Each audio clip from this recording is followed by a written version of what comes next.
اللہ نے حکم دیا آسمان کو، آسمان پانی کا موسلا دھار بارش، زمین کو حکم دیا، زمین پورا پانی بہا رہی ہے نیچے سے اور آسمان اوپر سے. اب سوچئے کیا حالت رہی ہوگی. ذرا سا پانی آ جاتا ہے گھر اور ڈوب جاتے ہیں، کیا حالت ہو جاتی ہے، لوگ ڈر جاتے ہیں. اب وہ کیفیت سوچئے کہ آسمان پورا پانی چھوڑ رہا ہے، زمین سے پورا پانی نکل رہا ہے، یہ کیفیت ہو گئی، سب ڈوب رہے ہیں. بلکہ بعض علماء نے لکھا ہے کہ پوری دنیا میں وہ عذاب آیا. اشہد ان لا الہ الا اللہ واشہد ان محمدا عبدہ ورسولہ.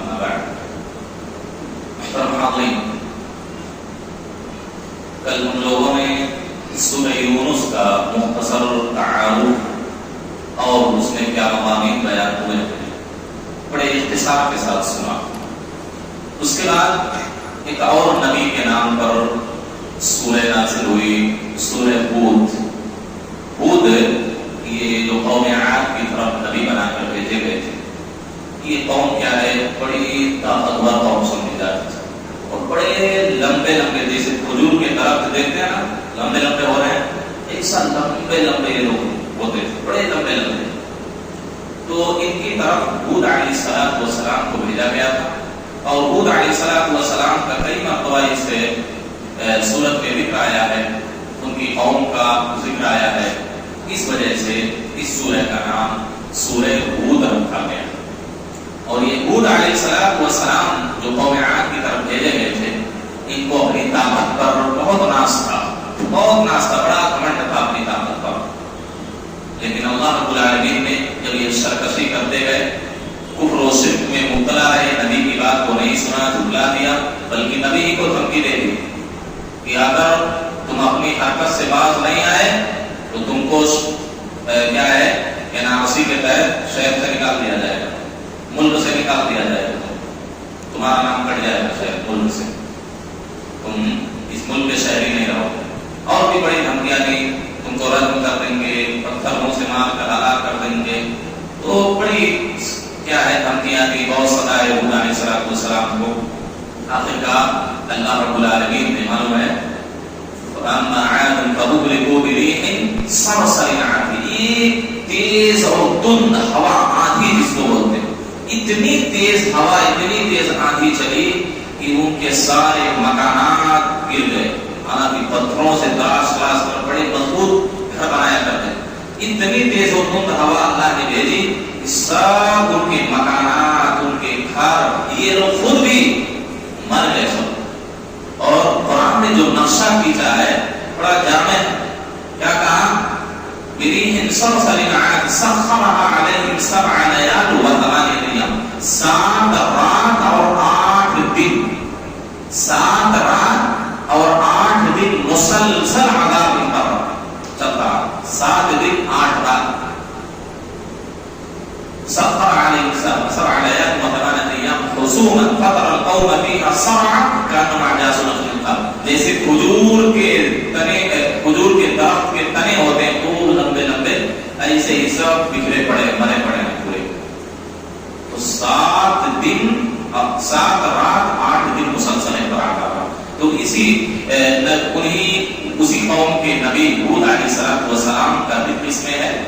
اور ہود علیہ السلام کے نام سے اللہ نے یہ سورت نازل کی ہے جس میں 123 آیات ہیں. اور یہ سورت مکی ہے.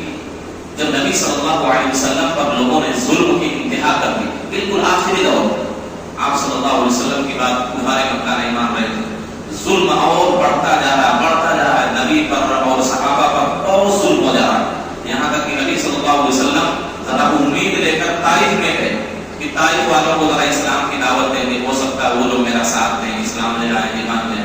لیکن ان لوگوں نے اس سے کہیں زیادہ ایک ہی دن میں آپ پر ظلم کر دیا، آپ کو اتنا ستایا، اتنا مارا، اتنا مذاق اڑایا، آپ کا سر پھٹ گیا، آپ کے جوتوں میں پورا خون جم گیا تھا، اتنا مار مارا تھا لوگوں نے طائف میں. تو وہاں سے نا امید ہو کر یا کیا ہے نا مراد ہو کر نبی صلی اللہ علیہ وسلم لوٹے، پھر مکہ میں آئے تو ظلم کی انتہا ہو گئی. تو نبی صلی اللہ علیہ وسلم کو تسلی دینے کے لیے یہ سورت نازل ہوئی. نبی صلی اللہ علیہ وسلم کو تسلی دینے کے لیے کہ ظلم و شرک یہ ظالم لوگ زیادہ دن تک نہیں رہیں گے. اسی وجہ سے اس سورہ کے اندر ہود علیہ السلام کی قوم کا ذکر ہے، ان لوگوں نے بات نہیں مانا، اللہ نے ہلاک کر دیا۔ قوم شعیب کا ذکر ہے، ان کی کمزوری کیا تھی؟ سب سے بڑا گناہ وہاں شرک نہیں تھا، کفر نہیں تھا، یہ نام تول میں کمی کرتے تھے، اللہ نے اس کی وجہ سے ان کو ہلاک کر دیا۔ زبردست چیخ پکار کے ذریعے ایک عذاب آیا، سب کے سب مر گئے۔ اسی طریقے سے قوم لوط کا ذکر ہے، اللہ رب العالمین نے بارش کر دی پتھروں کی۔ اسی طریقے سے قوم نوح کا ذکر ہے، نوح علیہ السلام کا ذکر اس میں سب سے تفصیل کے ساتھ ہے، ورنہ سورہ نوح کے نام سے بھی ایک سورت ہے 29ویں پارہ، اتنی تفصیل سے ان کی قوم کا ذکر نہیں ہے اس سورت میں جتنا سورہ ہود میں ہے۔ تو یہ سورہ ہود ہم نے کہا کہ مکی سورہ ہے، نبی صلی اللہ علیہ وسلم کو جب ظلم کی انتہا ہوئی تو اللہ رب العالمین نے یہ سورہ نازل کی کہ دیکھیں اس میں کفار مکہ کے لیے بھی دھمکی ہے کہ اگر تم لوگ بھی نبی پر ایمان نہیں لائے، نبی کی بات کو نہیں مانے، شرک اور کفر کی عادت سے باز نہیں آئے، یہ ساری چیزیں نہیں چھوڑی، تو جس طرح قوم ہود کا جو حشر ہوا ہے، قوم نوح کا جو حشر ہوا ہے، قوم شعیب کا، قوم لوط کا جو حشر ہوا ہے، اسی طرح تم پر بھی اللہ سخت عذاب بھیجے گا اور تم سب کی نشان عبرت بن جاؤ گے۔ تو کفار مکہ کو ایک طرف دھمکی دی جا رہی ہے یہ واقعات بیان کر کے کہ جس طرح ان کا انجام ہوا، نبی پر ایمان نہیں لائے، تو اس طرح تمہارا بھی انجام ہوگا، تم پر بھی عذاب آئے۔ اور نبی صلی اللہ علیہ وسلم کو اس میں تسلی کیا دی گئی کہ یہ ظلم زیادہ دن تک رکھنے والا نہیں، ایک دن یہ خود مٹ جائیں گے، ایک دن یہ خود مٹ جائیں گے اپنے ظلم کی وجہ سے، اپنے شرک اور کفر کی وجہ سے۔ تو نبی صلی اللہ علیہ وسلم کی بھی طرح کی اس میں تسلی دی گئی ہے۔ آخری دور میں یہ سورہ نبی صلی اللہ علیہ وسلم کے مکی دور کے آخری بالکل وقت میں کیا ہے کہ یہ سورہ نازل ہوئی۔ اور دیکھیے اس میں جو قوموں کے ہلاکت کا ذکر ہے، قوموں کے بربادی کا ذکر ہے، عذاب کا ذکر ہے، نبی صلی اللہ علیہ وسلم کی زندگی پر اس سورت کا بڑا اثر ہوا، بہت اثر ہوا۔ آپ صلی اللہ علیہ وسلم کے تعلق سے آتا عبداللہ بن عباس کہتے ہیں ایک مرتبہ ابو بکر رضی اللہ تعالیٰ عنہ نے کہا یا رسول اللہ قد شبت، اللہ کے رسول آپ تو بوڑھے ہو گئے۔ ایسے ابو بکر نے کیا کہا؟ اللہ کے رسول آپ تو بوڑھے ہو گئے۔ تو آپ نے کیا کہا؟ قد شیبتنی ہود و اخواتها، مجھے سورہ ہود نے اور اس کی بہنوں نے یعنی اس جیسی سورتوں نے مجھے بوڑھا کر دیا۔ اور اس جیسی سورتیں کیا ہیں؟ سورہ ہود، اسی طریقے سے سورہ واقعہ اور عما یتساءلون، سورہ مرسلات، اور کیا ہے اذا الشمس کورت۔ اللہ کے رسول نے کہا ان سورتوں نے مجھے بوڑھا کر دیا۔ کیوں؟ کیونکہ اس میں قیامت کی ہولناکی کا ذکر ہے، حشر کا، بعد الموت کا، حساب و کتاب کا، یہ ساری چیزیں جنت و جہنم کا بڑی تفصیل سے ذکر ہے۔ تو اللہ کے رسول نے کہا ان سورتوں نے مجھے بوڑھا بنا دیا۔ اچھا کوئی یہ بتائے، ہم لوگوں کو تو کوئی فرق نہیں پڑتا، ہم لوگ پڑھ رہے ہیں، سن رہے ہیں، کچھ فرق نہیں پڑتا۔ نبی کی زندگی پر اتنا اثر ہوا کہ آپ بوڑھے ہو گئے، یعنی آپ کے بال پکنے لگے، آپ کے شاعر مبارک سفید ہو گئے۔ نبی صلی اللہ علیہ وسلم کے کتنے بال سفید ہوئے تو کوئی بتا سکتا ہے؟ 63 سال آپ کی عمر ہے، ہم لوگ تو آج 20-30 سال میں سفید ہو جا رہے ہیں۔ نبی صلی اللہ علیہ وسلم کی عمر کتنی تھی؟ 63 سال۔ تو 63 سال کی عمر میں آپ صلی اللہ علیہ وسلم کے کتنے بال سفید ہوئے تھے کوئی بتائیں؟ نبی صلی اللہ علیہ وسلم کے بال 20 بال سے کم ہی سفید تھے، داڑھی اور سر میں ملا کے۔ بعض حدیثوں میں انس بن مالک سے جو ہے بعض میں 17 ہے، بعض میں 11 ہے، بعض میں 15 ہے، تو گویا کہ کل ملا کے داڑھی کے یہ اگلے حصے یہ جو بال ہیں یہ نبی صلی اللہ علیہ وسلم کے کچھ بال سفید ہو گئے تھے، اور یہ جو مفرق ہے جہاں سے نام نکالتے ہیں یہ کچھ حصے سر کے بال سفید ہو گئے۔ تو گویا کہ زیادہ سے زیادہ 20 بال، اس سے زیادہ بال آپ صلی اللہ علیہ وسلم کے داڑھی اور سر کے ملا کر سفید نہیں ہوئے۔ اور یہ سفید کیوں ہوئے؟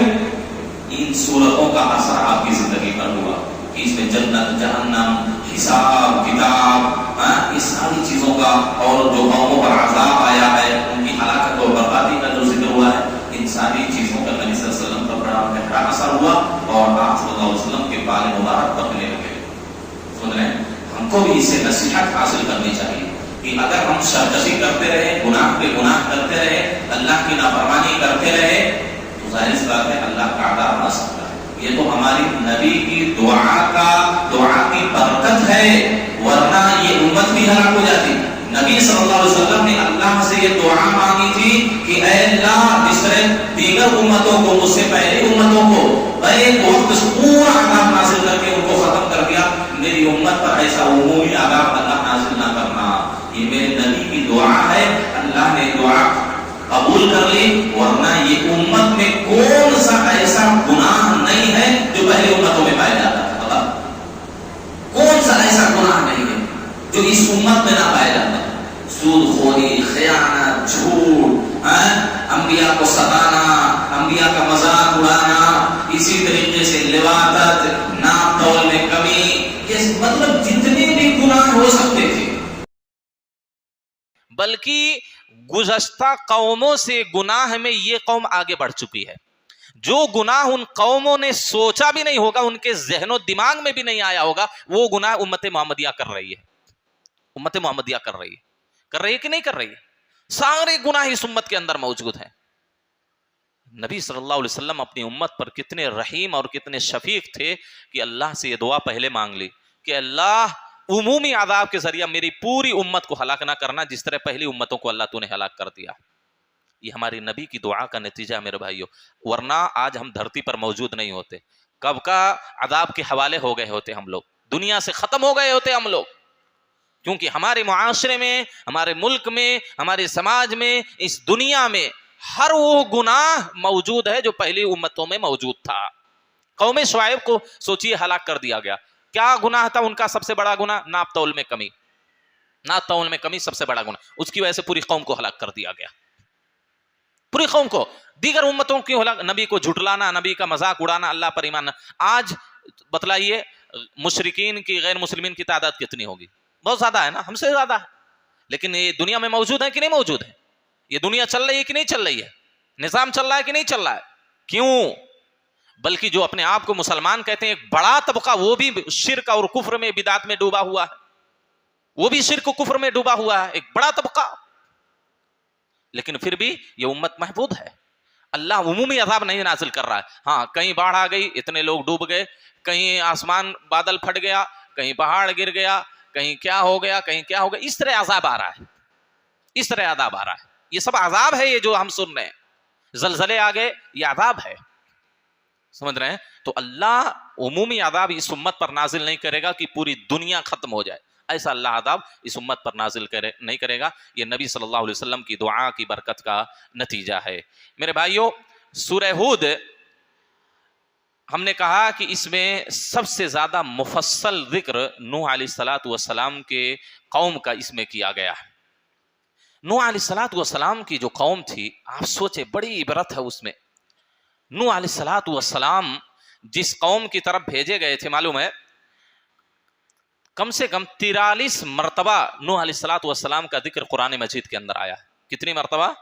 40 پر 3 مرتبہ نوح علیہ السلام کا ذکر ہے۔ تقریباً 7,500 ہزار سال پہلے نوح علیہ السلام کو عراق میں نبی بنا کر بھیجا گیا تھا، جو جہاں آج کوفہ ہے، کوفہ کی جو بستی ہے عراق میں، وہاں پر نوح علیہ السلام کو نبی بنا کر بھیجا گیا تھا، اور یہ پہلے نبی اور رسول دونوں ہیں۔ تو یہ ان کی قوم جو تھی، یہ بھی بت پرستی میں ڈوبی ہوئی تھی۔ آپ کو ایک بات بتلاتا ہوں، آدم علیہ السلام کی قوم میں، یا جو اس وقت جو لوگ موجود تھے، اس وقت بت پرستی نہیں تھی، شرک نہیں تھا۔ آدم علیہ السلام کے قوم کے بعد یعنی 10 صدیاں گزر گئیں، 10 صدیوں کے اندر گویا کہ کتنا ہوا؟ 1000 سال۔ ایک صدی میں اگر 100 سال مانے تو 1000 سال تک شرک نہیں تھا، اس زمین پر شرک کرنے والا کوئی نہیں تھا۔ 1000 سال کے بعد سب سے پہلے جس قوم نے شرک کیا، بتوں کی پرستش، بتوں کی عبادت شروع کی، وہ کون ہے؟ قوم نوح ہے۔ سوا، یغوث، یعوق، نصر، یہ سب ان کے بہت بڑے نیک آدمی تھے، بزرگ لوگ تھے۔ یہ جب مر گئے تو وہ لمبا واقعہ ہے کہ ابلیس نے کیسے ان کو بہکایا کہ اتنے نیک لوگ تھے، تم لوگ ان کو بھول گئے، کم سے کم ان کی صورت تو بنا لو، یاد آتے رہیں گے تمہارے ذہنوں میں۔ تو صورت بنائی۔ جب وہ قوم یعنی وہ نسل ختم ہو گئی تو ان کی دوسری جو نسل آئی، کہا تمہارے باپ دادا یہ جو صورت بنی ہے نا، اس کی پوجا کرتے تھے، تم لوگ پوجا نہیں کرتے ہو، تو یہ لوگ بھی اس کی پوجا کرنے لگے۔ تو ابلیس ایسے شرک میں ڈالتا ہے لوگوں کو۔ تو یہ سب سے پہلی قوم ہے جس نے اللہ کے ساتھ شرک کیا، قوم نوح۔ اور آپ سوچیں قوم نوح علیہ الصلوۃ والسلام کو آپ کو جو نبی بنا کر اس قوم کی طرف بھیجا گیا کوفہ میں، کتنے سال آپ دعوت و تبلیغ کرتے رہے؟ 950 سال. اللہ اللہ اللہ، 950 سال. 1 2 50 60 سال نہیں، 100 سال نہیں، 200 سال نہیں، 300 نہیں، 950 سال. 1000 میں 50 سال کم، 950 سال اللہ کی طرف دعوت دیتے رہے، دعوت و تبلیغ کرتے رہے، توحید کی دعوت دیتے رہے، شرک سے روکتے رہے. 950 سال. بڑے نوح علیہ الصلوۃ والسلام کتنا صبر تھا ان کے اندر، ذرا سوچیں. اس سے پہلے جس نبی کا ذکر کیا گیا چند دنوں تک انہوں نے دعوت دی، ایمان نہیں لا رہے تھے، یونس علیہ السلام بستی چھوڑ کر چلے گئے. لیکن یہاں دیکھیے نوح علیہ الصلوۃ والسلام 950 سال اپنی امت کو دعوت دیتے رہے. اور آپ کو معلوم ہونا چاہیے نوح علیہ الصلوۃ والسلام اتنے صبر کے ساتھ، اتنے یقین کے ساتھ ان کو دعوت دیتے، کھلم کھلا بھی دعوت دیتے، چپکے چپکے ایک ایک آدمی کو بھی دعوت دیتے تھے، سب کو دعوت دیتے تھے. اور جب دعوت دیتے ان کی قوم والے اپنی انگلیوں میں ایسے، کانوں میں انگلیاں ایسے ڈال لیتے تھے کہ ان کی بات سننے ہی میں نہ آئے. اور ان کو بھی دھمکی دی، کہا پتھروں سے مار مار کر ختم کر دیں گے تم کو اگر تم اپنی عادت سے باز نہیں آئے، ہمارے معبودوں کو برا بھلا کہے. تو ان کو بھی بہت ستایا لوگوں نے. آخر کار جب نوح علیہ الصلوۃ والسلام مایوس ہو گئے کہ یہ ایمان نہیں لانے والے، 950 سال میں صرف 40 لوگ، بعض لوگوں نے کہا اسلام لائے. کتنے لوگ؟ 40 لوگ. بعض لوگوں نے کہا کہ 80 لوگ، مرد عورت سب ملا کے، بوڑھے بچے سب، کتنا؟ 40 یا 80 لوگ صرف اسلام لائے. 950 سال میں کتنا صبر کیا ہوگا اس نبی نے، بتائیے کتنا صبر کیا ہوگا. جب حد ہو گئی ظلم کی، بہت ستایا ان کو، ایمان نہیں لا رہے ہیں لوگ، اور سرکشی کر رہے ہیں اور شرک کر رہے ہیں. اس وقت بد دعا کی، رب لا تذر علی الارض من الکافرین دیارا، اے اللہ اس روئے زمین پر ایک بھی کافر کے گھر کو مت چھوڑنا، ایک بھی کافر کے گھر کو اللہ تو چھوڑنا نہیں. اگر تو چھوڑ دے گا یہ فاجر فاسق کافر و مشرک پھر پیدا ہوں گے. اللہ سے اس وقت انہوں نے دعا کی. اللہ نے کہا ٹھیک، کشتی بناؤ.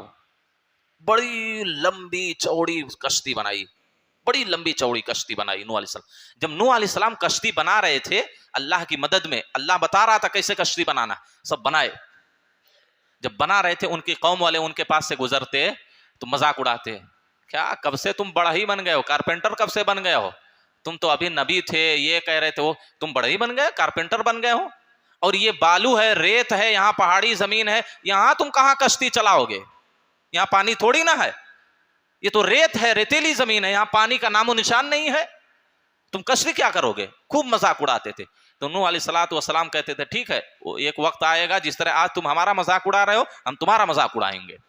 تو بہت مذاق اڑاتے تھے، بہت ظلم کرتے تھے ان پر. نوح علیہ الصلوۃ والسلام نے کشتی تیار کر لی. اللہ نے نشانی بتلائی عذاب کی کہ حتی اذا جاء امرنا وفارت التنور، جو تنور ہے، بھٹی جو ہے، اس میں سے جب پانی ابلنے لگے گا تو یہ سمجھ جانا کہ اب عذاب آ رہا ہے، کشتی میں سب کو لے کر سوار ہو جانا. جب کیا ہے تنور سے پانی ابلنے لگا، وہ جو علامت نوح علیہ الصلوۃ والسلام نے دیکھی، تو اللہ نے حکم دیا تھا نوح علیہ الصلوۃ والسلام کو کہ ہر چیز کا جوڑا، پرندوں کا، بکریوں کا، اونٹ بکری یعنی چونٹی، جتنے بھی کیڑے مکوڑے جانور انسان پیڑ پودے، ہر چیز کا ایک ایک جوڑا، یعنی ایک بکری ایک بکرا، ایک اونٹ ایک اونٹنی، ایک گھوڑا ایک گھوڑی، اس طرح ایک، تو اس طرح ایک چیونٹی، اور چیونٹی کا مذکر، چیونٹی کا مؤنث، سانپ کا مذکر مؤنث، تو ہر چیز کا ایک ایک جوڑا لے کر اپنی کشتی پر سوار ہو جاؤ. تو اس میں صرف 80 لوگ تھے، مرد عورت سب ملا کے. کتنے لوگ؟